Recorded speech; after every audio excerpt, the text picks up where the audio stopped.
when it comes to racing, they won't flip that switch because they don't believe in themselves enough to do it. They're too terrified of what the outcome might be. But guess what? It's all a learning experience. And it's a time and a place and an environment around people that hopefully that you love and that are inspired by you and that you inspire them, and teammates that are with you and that love you and that want to see you succeed, and you're going to see them on course. It's an opportunity to go do something you've never done before.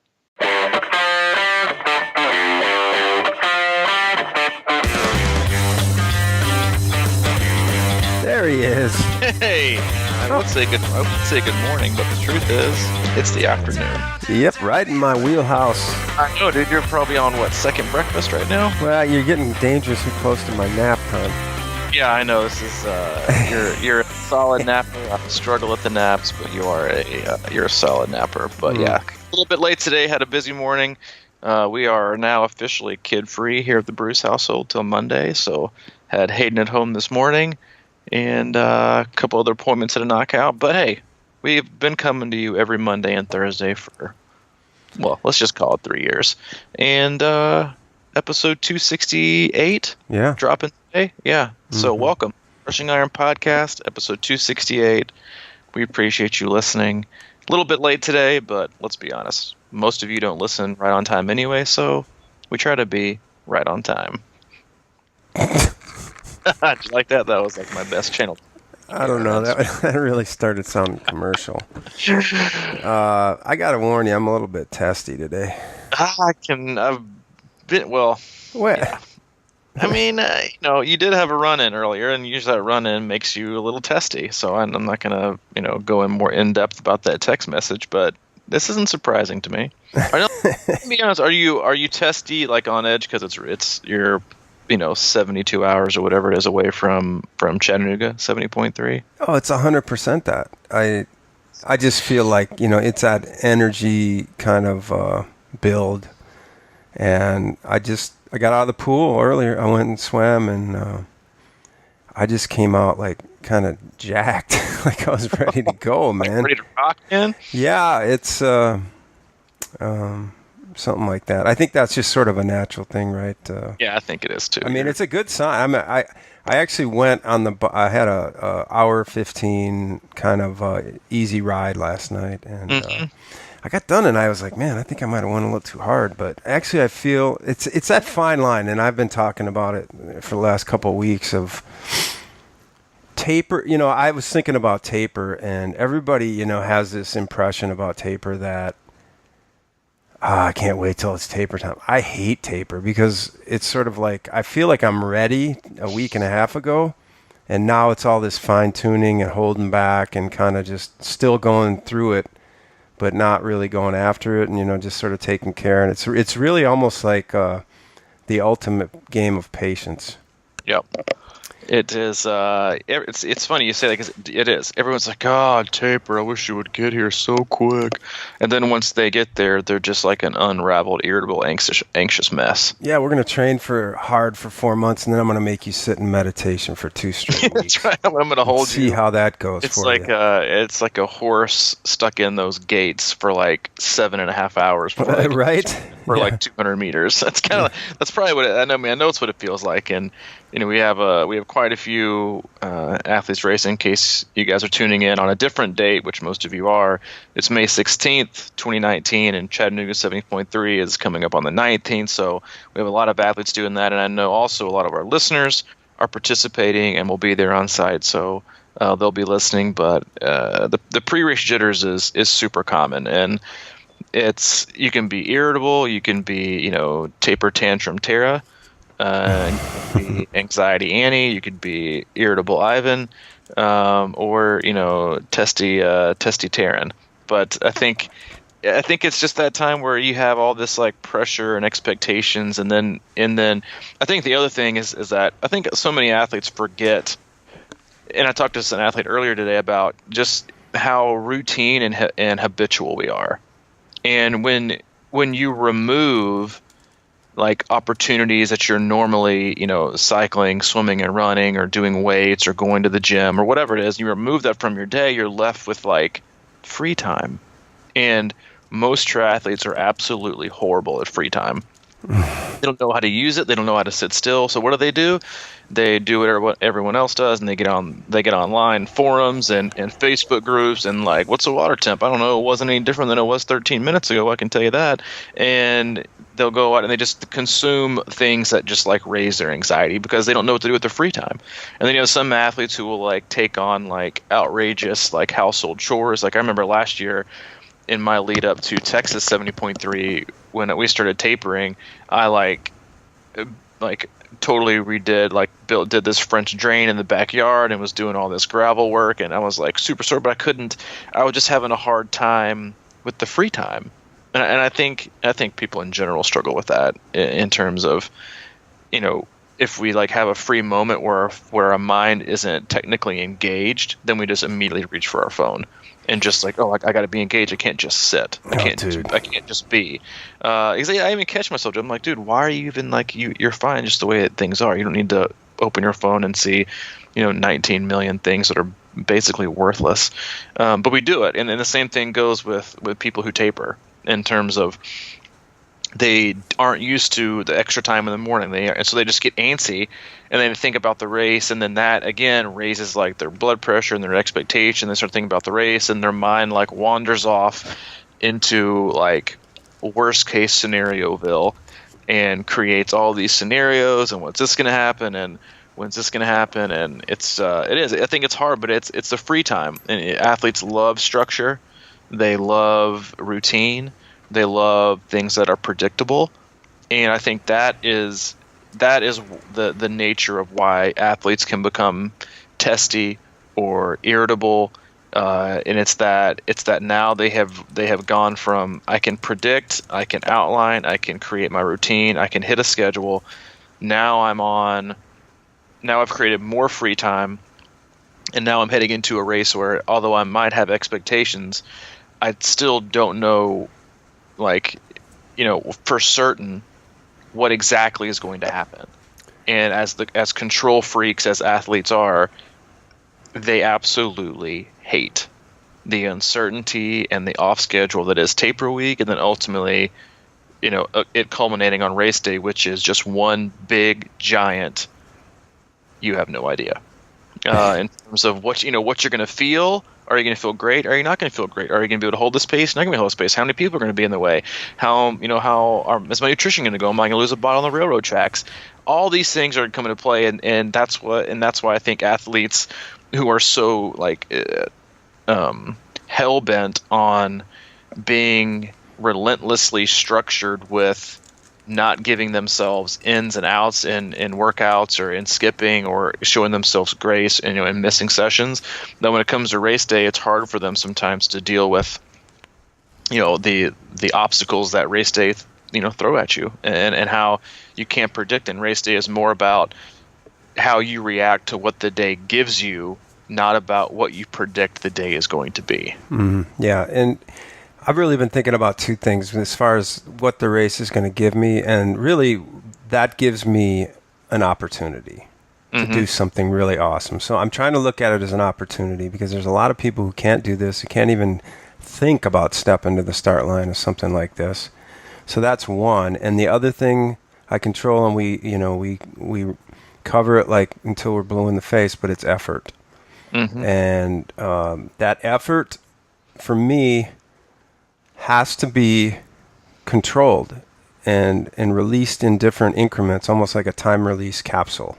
Right. Because if your effort is 80-90% off the pier, you're going to be in trouble, or at least I am. I'm just speaking for myself.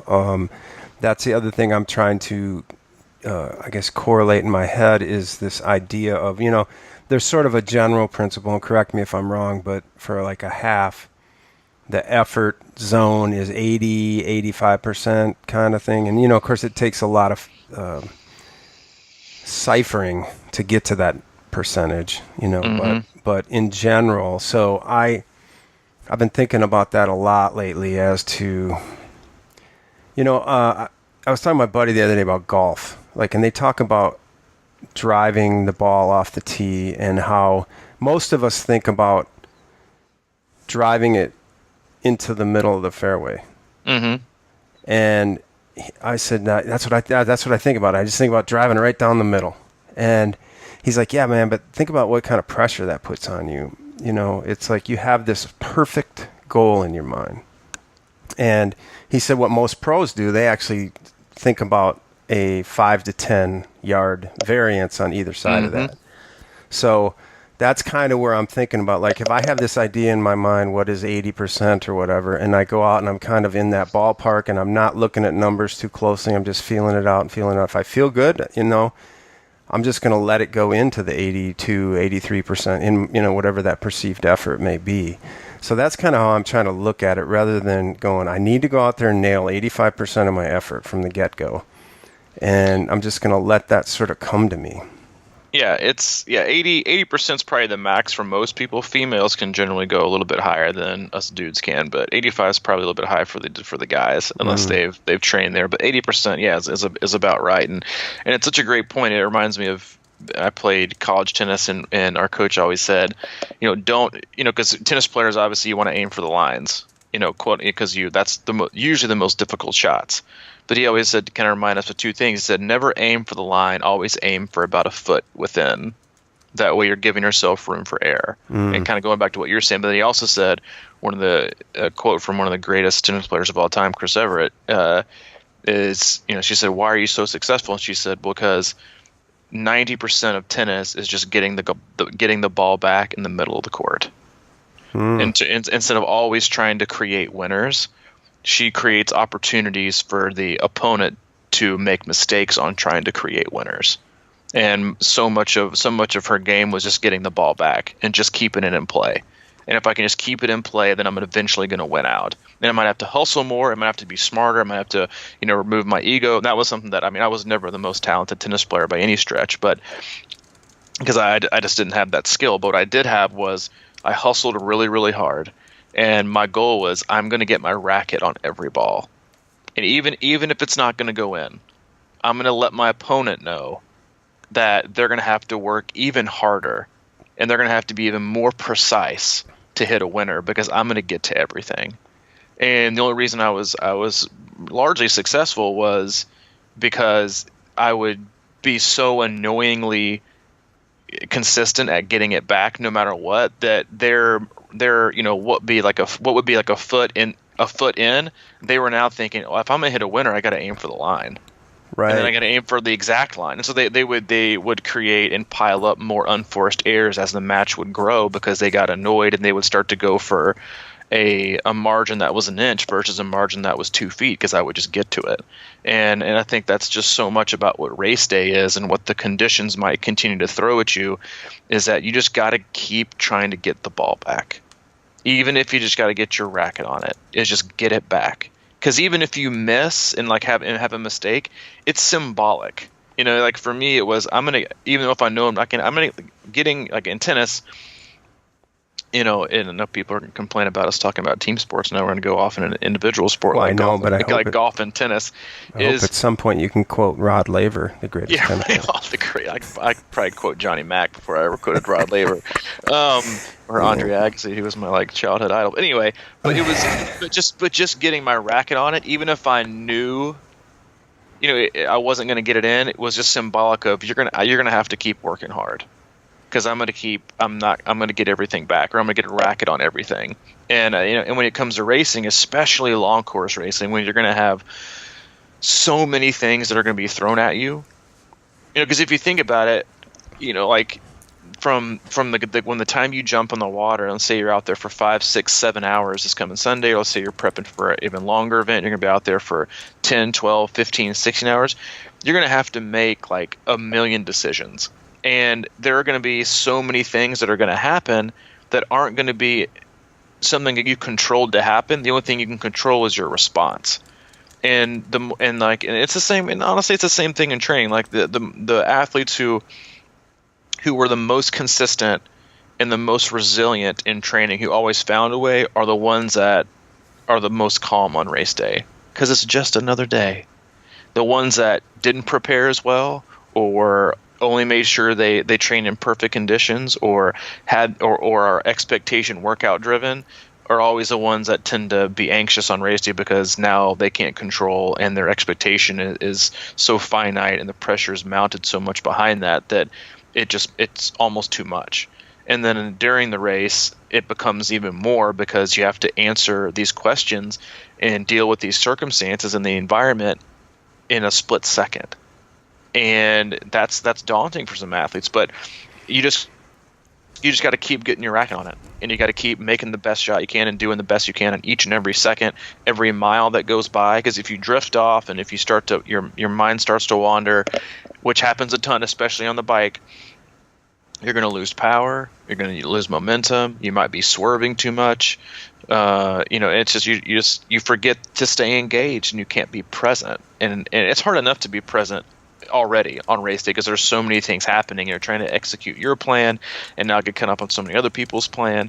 But we don't get any normal practice that on day-to-day training usually. So it's difficult, but you just got to keep swinging, and you got to keep getting your racket on it, and just and picture the race and the event itself, and and like you said, it's just an opportunity as that person you're playing, that competitor that's going to keep throwing things at your way, and you may not ace everyone, but you're at least going to keep coming back. And I think that's just the mentality you got to have is, you can swing at me, but I'm going to keep getting it back, and I'm eventually going to win out. And it might not feel like it at mile 10 of the bike. It might not even feel like it at mile 3 of the run. But I'm going to keep coming, and I'm going to keep coming so much that by the end of the day, I'm going to be the one that finishes. I'm the one that's going to be done. And if you kind of take that mentality of resiliency, I think then you're going to be really, really set up for success. In a way, since you were just describing tennis where you have an obvious opponent on race day, that it can be like you have your opponent is yourself. So you have to keep, like you're saying, getting the racket on the ball and forcing the other side that's trying to trick you into doing things that you shouldn't be doing. Mm-hmm. Kind of overwhelm them a little bit with the logical, smart decisions all day. Yep. And then I think the more you get in that habit of making solid decisions throughout the day, the more that momentum will just kind of carry you into quote unquote beating yourself. Yep. It's such a hard thing to, I think, not a hard thing. I just think it's one of those, the mental aspect of preparing yourself to compete, not just like compete against other people.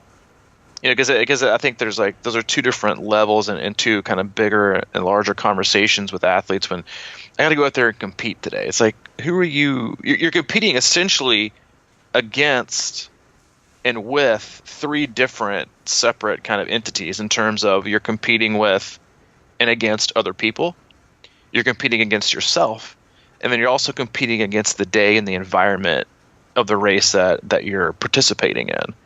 And those all look totally different. And I think what happens often is people will usually fall within two categories, and they're going to fall into, this is just about me, it's about my race, and I'm just competing against myself. You look in the mirror and that's your biggest competitor.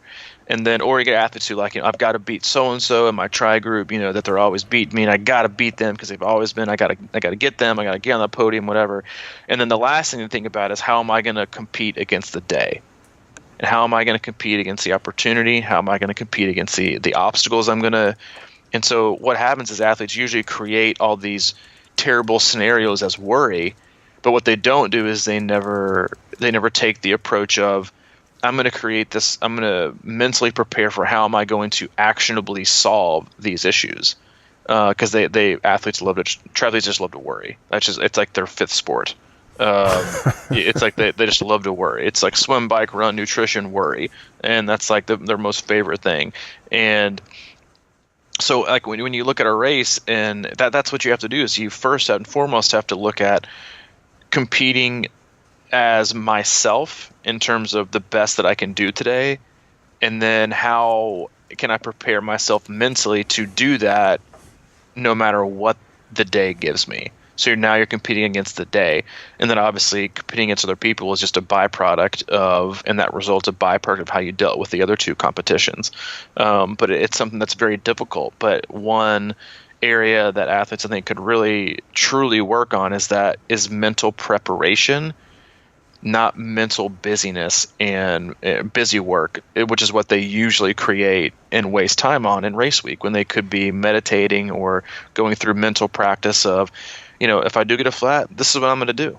I'm going to stop. I'm going to take my breath. I'm going to tell myself, you know what? It's just a flat tire. Big deal. I'm going to change it and get back on my bike. I'm going to stick to my plan. Versus, oh my gosh, what if I get a flat? I mean, how many bike support vehicles are out there? And like, how long is it going to take him to get to me? And I wonder if somebody's going to throw me you know what? Take care of yourself. And if you waited this long to learn how to change a tire, then shame on you. You got to be prepared. And I think those are the things that athletes should tend to focus on more is that solution. That's, because there's two different kinds of people. People who always like to complain about problems but never offer a solution and just love to complain. And then there's people who offer up solutions and how they can participate in that solution to a problem or an issue they see exists. Mm-hmm.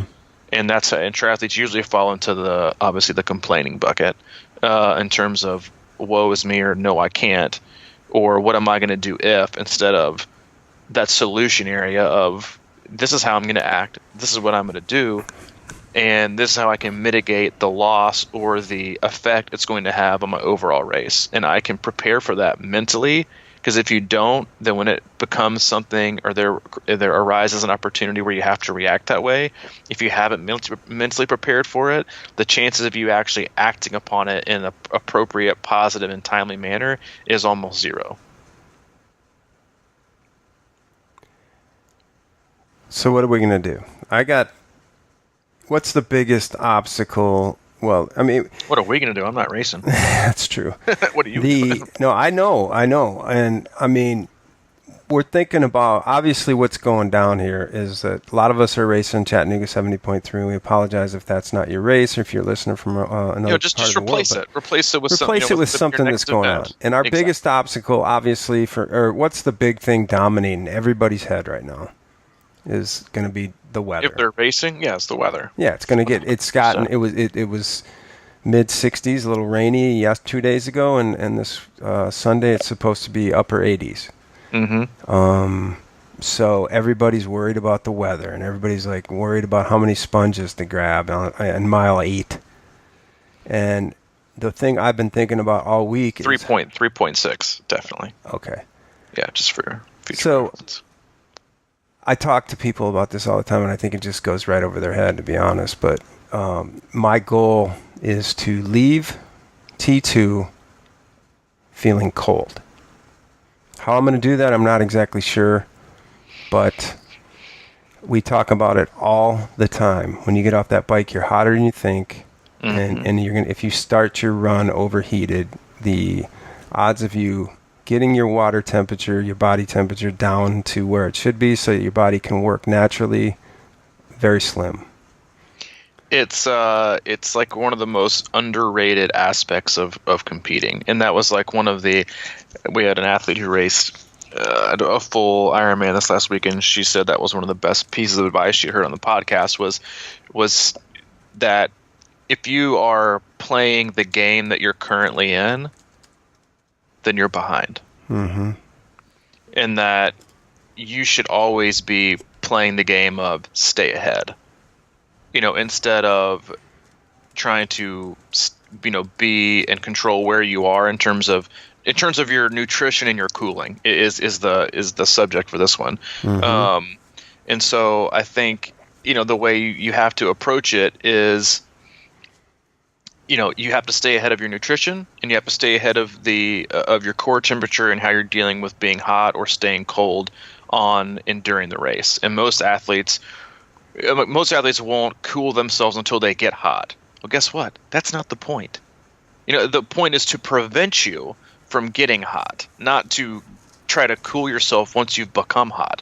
The goal isn't to quench your thirst, it's to stay ahead of being thirsty. The goal isn't to fuel yourself once you feel yourself fading. It's to stay ahead so you stay fueled and can produce energy for as long as you need to and race your best. And you can't there's almost no such thing as for most athletes as being too far ahead of it. And on days where you're probably going to be coming from a cooler climate and it might be a little bit warmer, is athletes are like, yeah, well, on the run, this is my game plan. On the run, this is my game plan. Well, guess what? Like you said, the reason you start sweating profusely, or it feels that way right when you get off the bike in T2, it's not because you just started sweating. Like, guess what? Newsflash, guys, you sweat during the swim.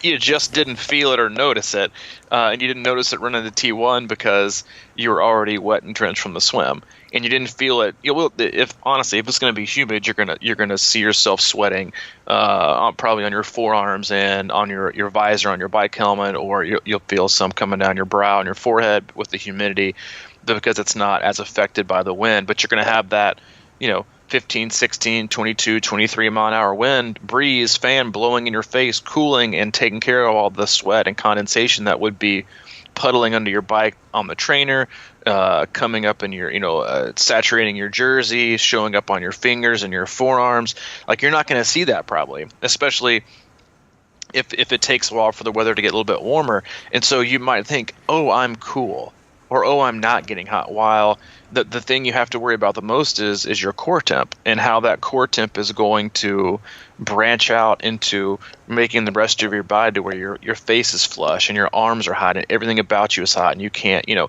control it. That's just too late. It's at that point, it's just about like making it to the finish. So you have to start. You have to cool yourself. I like for the athletes who work with to approach cooling themselves and the nutrition the same way I do for pacing. On the bike, all I want you to think about is this decision, is what I'm going to do now, is this going to set me up for success on the last lap of the run? Is it going to make me run faster and harder, or is it possibly going to dig me too deep to where I'm going to have to walk that hill? So is it really worth it? And the same thing goes for nutrition and fueling and cooling, is this decision right now going to set me up more for success to stay cool and be more fueled on the last lap of the run, or am I not? So people are going to be waiting to cool themselves to last. They're going to hop off the bike and teach you, but oh my god, I'm like dripping sweat and I'm dying, because you're also like, if you're doing shredding, you're going to run up that hill coming out, so you're not running as fast either, and then all of a sudden you're just like drenched. And you're out, and again, because like the Chattanooga course it's fairly shaded on the return trip, and so you're going to go from like shaded 20 mile an hour wind, breeze in your face, cooling yourself down or making it feel like you're cooled down, to now I'm going to be running whatever minute mile with not much of a breeze in the baking hot sun on concrete lava. And so it might feel a little bit different, but again, that was probably very reassuring for everyone. But it's I can't wait for that. Like, honestly, like, would you rather, just think about it and think about preparing yourself in that manner and staying ahead of it, and just be smart and stay ahead and plan, and instead of being so reactionary and defensive. That again, that's like the approach that so many athletes have, is that reactionary and how they react is defensive, not how I react is offensive. Like, I'm gonna be offensive about this in terms of I'm gonna take the offense and I'm gonna be in charge and I'm gonna take the bull by the horns and I'm gonna control the situation as best I can given the circumstances, the environments that I have on race day. Versus I got to run away and, oh my God, I know I'm not going to PR because the weather's going to be so hot and I know it's not my day. Well, you're right. You decided that 4 days in advance. Mm-hmm. So you get what you think. Yep.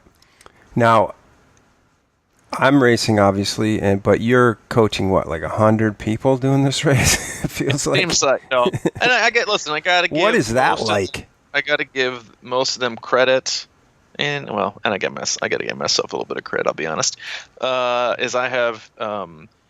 They have been under an email assault for the past basically 7 or 8 days. So they got, I think, every athlete got if they use heart rate and they use power, each of them got like their individual plan last weekend, and then I sent out another race day or race week fueling and nutrition kind of general email I think yesterday maybe, or no, earlier last week, and then yesterday or 2 days ago I sent out what I allege as my final email, because really I think the biggest thing is like to answer questions that they don't have yet, and I think it's because it's just, as a coach, it's about it's creating confidence and really instilling and empowering calmness in what you do. And I was lucky enough to have coffee with another athlete that's coming in to spectate yesterday for coffee yesterday, and then I had dinner last night with another one that's participating who's driving through town.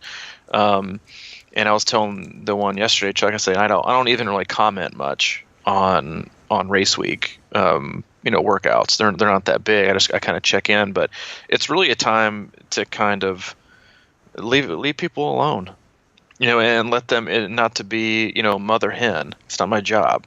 You shouldn't feel like, if I've done my job well, then you should feel like you don't need me. You might want me at the race for whatever reason, but you definitely shouldn't need me. If I'm doing my job right, you should feel informed, empowered, educated, and prepared to do this solo, because I'm not going to be there on race day to make decisions for you. I might catch you coming out of T2, coming out on the run, and I'll be the only coach yelling at you to slow down. That would be like the only thing. Like you and I kind of caught that last year when we were at Ironman Chattanooga. Like every other coach is like, "Go, go, go! You got this! Crush it!" And they like end up dying halfway up the hill. And you and I are like, slow down. Yeah, we're like spread out. You're right there, and I was like 100 yards up, and you text me and say, "Here comes Mark. Tell him to slow down." Slow down again. We were like double hammering them.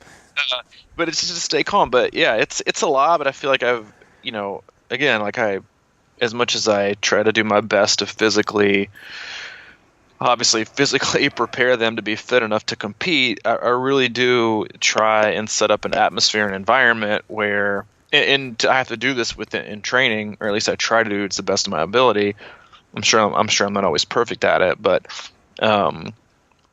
it is to allow them to work within themselves and to be who they are, and to train that way, and to learn things about themselves, and to be confident in who they are and what they've done, and allow them to make their own decisions. And some are better than others. Some can make, are really great and confident and sure of themselves to make so many decisions on a dime.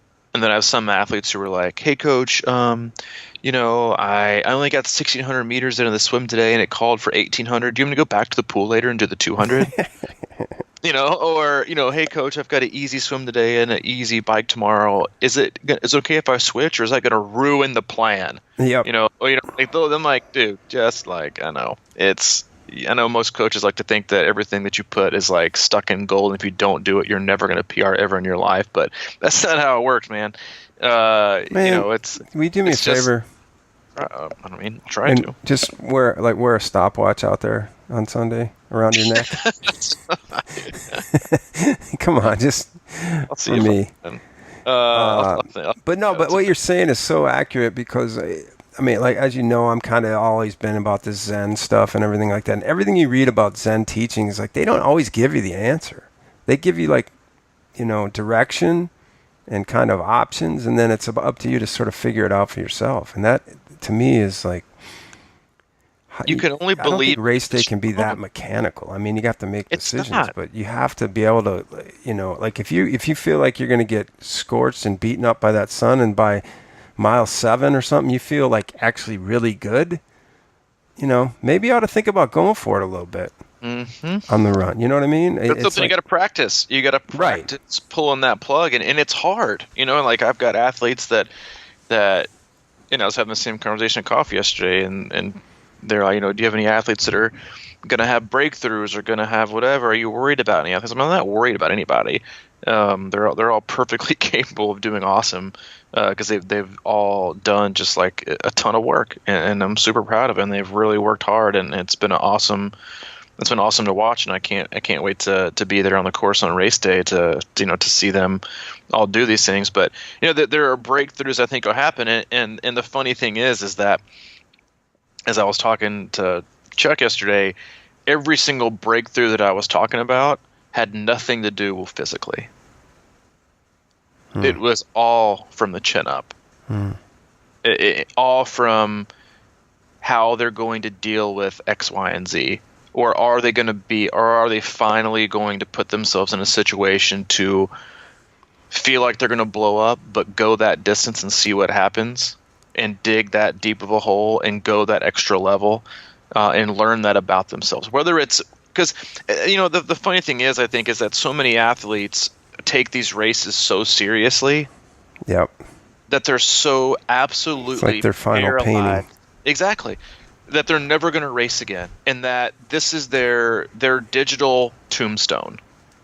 Here lies Mike Tarrolly, 4:56:32, and that's what it's going to say. I'm not predicting that for you, by the way. What did you just say? Nothing.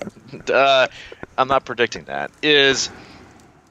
But that's how athletes think, and they're paralyzed to take a risk.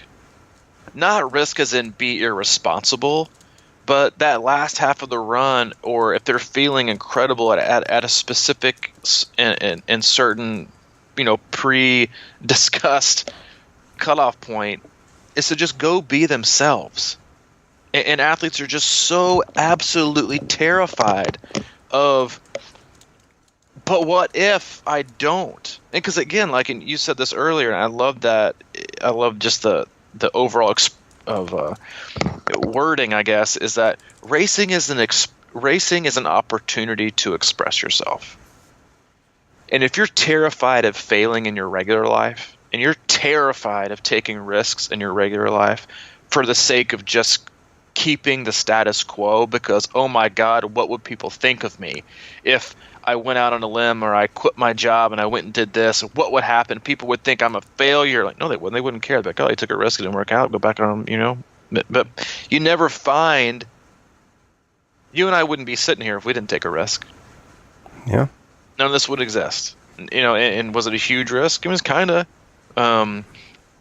But people who are terrified to take risk, and who are so paralyzed in complacency and the norm and the fine and the fear of what happens and what will people think, and I'll be doomed and my digital tombstone.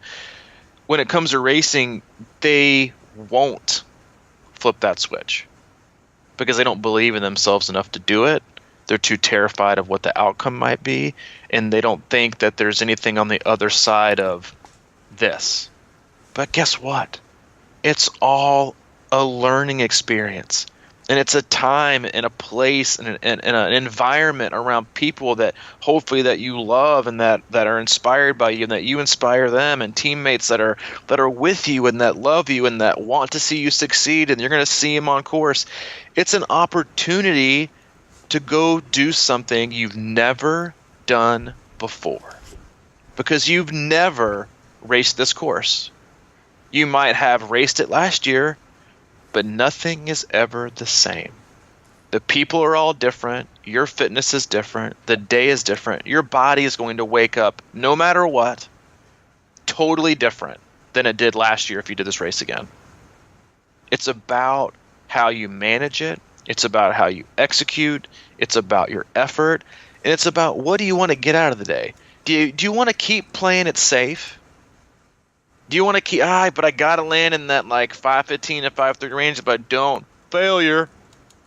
Fine. Because guess what? Next week, next month, next year, when you line up again, guess who you're going to be again? 5:15 and 5:30. Same guy. Because you're paralyzed to risk being something or doing something better, faster, or greater. Because you don't think about, well, you know what? What if I pull the ripcord at mile 6, and even though I'm afraid I'm going to blow up, I'm going to see what happens if I don't. Because if I don't blow up, I may have the race of my life. But even if I do blow up, I'm going to know I laid it all out there, and guess what? What might result in a bad day or a 5:30 might result in a sub 5 in 6 months. Because I learned something about myself. and it put myself in a situation that I haven't put myself before, and I learned how to move that needle, and I learned how to push myself, and I dealt with pain better. And that's how you should go about races, instead of being so rigid with this fear and expectation of this like pressurized environment that it's going to end up on social media and be in the results archive forever. What will these people think of me when they look it up? What's my, the coach going to think of me? Like, hopefully your coach doesn't give a shit. They just want you to be happy and give your best effort and come out of the course safely and feel great about what you did, not what it said. What you did is so much different than what it says. Because you could come out and be that person who, it might be your PR day. It might be your PR day. Good. Both on the clock or on the course, but it might not show on the clock. Because you did some pancake flat, super easy 70.3, where it was the easiest course you could possibly imagine in 50-degree weather, and you come out on a solid course like Chattanooga in 90-degree heat, and you might be off by 3 minutes. Man, that's one of the hardest things to reconcile, but it's so true. It's so true, man. Best effort and best result are always, almost always, two separate races. Mm-hmm. You said it last year, right? With you was. Yeah, I said it a couple of times. Texas was my favorite race. Yeah. You poured it on the line. It was my worst quote unquote result, but it was where I feel like I pulled the ripcord earlier than I did in the other two races, and I was able to dig deeper for longer, and I was more proud of my effort that day. But yeah, again, it's just like, don't race free. If you're racing this weekend, no matter where you're racing or what you're racing, 5K, 10K, half marathon, Olympic, sprint, whatever, race free, race without pressure, race without expectation, because even just meeting an expectation doesn't mean that was your best. Most of our expectations aren't gained or created and substantiated with value from anything that's like remotely objective. It's just a number we just throw out there because Betty Sue Bob had that same time and we kind of hang out with her and she kind of has the same thing and I kind of want that. So yeah, let me do a 545 when you might be capable of like 445. But you've trained to meet your expectation, not to meet the best that you can do on the day. And those are hard things to do, but it's something that you can do. It's something that takes incredible, I think, humility, and it takes courage. And I think once athletes do it, then they won't go back, because it's just so much more fun way to race as an expression, of who cares who's watching. This is for me. Instead of, Mike Tarrolly has to meet Mike Tarrolly's time so Mike Tarrolly can be happy with him at the end of the race. Mm-hmm. Express yourself, do your best, have fun doing it, and just let the results fall where they may. Yeah. And like you said, in all fairness, you've had this discussion with me sometimes, because I think we do get into this cycle of kind of looking at possible results in a way that may hold us back. Mm-hmm. There's and again, I think this is just, it's very important to think about this, because we're always about, having fun, staying within yourself, being patient, all these kind of things. But there's also this, kind of murky water where you have to figure stuff out. And sometimes you got to, because we're all in it to go. Ultimately, I think everybody wants to be a little faster, and everybody wants to do some things that they think they're capable of deep down. And how long it takes you to get to that point is just a byproduct of how hard you work. And like you said, sometimes if you're going to try something like what you're just saying out on the race course, you have to kind of mess around with that beforehand a little bit, and just to see how that feels and see how you respond in training when you put yourself in a little bit of a dark place, and can you rebound and pull it back together, or can you let go and just flow with the race and be okay with that without this, impending doom that it's all going to cave in on you? So how do you get to that point? Yeah, and I think that's just a really interesting place to go. And I mean, it really is. It's sort of like, I mean, it's no secret that the greatest athletes do that stuff all the time. They're just like, holy crap, where did this come from? I always think about stuff like Miranda Carfrae when that Kona run a few years ago. It's just like, where did this come from at the end? And it was just like, the last, 8 miles, she just ran 10K pace, and it was like, where did that come from? Who knows? But it's in there. And if you can just sort of get out of the way of it sometimes, that's really... Empty the tank, man. Empty the tank. Right. Oh, man. I feel like we just need to wrap up this one a little short. Short, and still, this is a power cast, baby. Yeah, it is a power. Taper cast. Short, sweet, crisp, not long and slow, and not a day off, but a taper cast. We'll taper cast. And, we'll taper cast. We'll be in Chattanooga. Yeah, we'll be in Chattanooga. Come see us. I posted something on our closed Crushing Iron group this morning. Again, if you want to be part of that conversation, you can hop on Facebook, search Crushing Iron group to be part of what's usually, for the most part, 95% of the time, awesome conversation. And I posted there earlier that our team hotel is the Wotel Motel Holiday Inn on Chestnut. That's where I think basically we have like 50 rooms for our team. We're having our Friday night pasta dinner and our Sunday post pizza hangout fest there. But I'll also be, I don't know, I didn't commit you to this because you're racing, but I committed myself. Again, I'll be kid free this weekend. Allie and I are coming up to have a great time, cheering our friends and all our athletes. But I'll be in the lobby. Kissing booth.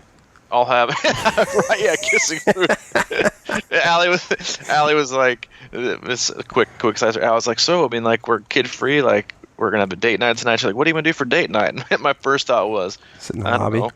Pizza and a movie, like in bed, without having to worry about another kid. But we're going out to eat tonight. But anyway, it's no kissing booth. But I'll be in the lobby from 12 to 2, 12 p.m. 2 p.m. on Saturday, so the day before the race, at the Hotel Motel Holiday Inn on Chestnut. We will have actually a pretty cool little area over there in the lobby on the right. I'm affectionately calling it the C26 Lounge.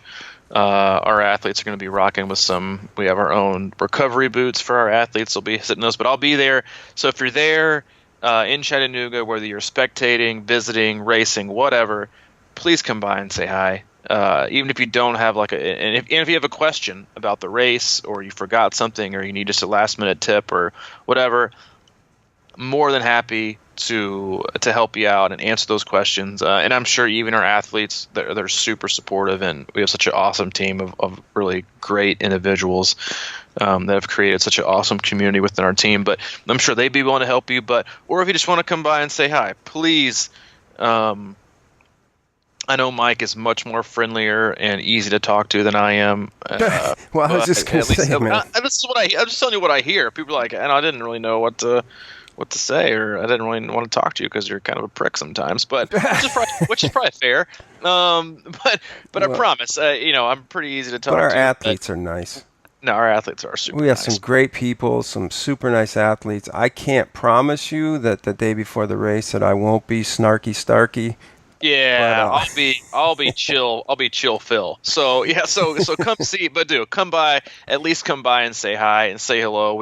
Mike and I both love, sincerely, in all seriousness, Mike and I both love meeting our listeners at races, getting to know you guys personally. Even like we get emails and stuff, but it's great to meet you guys. We do this for you, and as much as you might get out of our podcast, we get even more from connecting with you on a personal level when you see you. So come by, and then I think I'll also have bringing up everything we got in terms of Crushing Iron and C26 gear, hats, visors, shirts and so forth. So if you want some of those, you can swing by. But definitely come by, say hi, pick up some gear, support the podcast, and let us meet you personally. It sounds good, man. I can't tell. I'm really looking forward to it. I'm leaving tomorrow. You're leaving tomorrow. We'll be there. And it's going to be awesome. It's going to be awesome. Have fun. Race hard. Be smart. And we'll see you on Monday. See you, buddy. See you.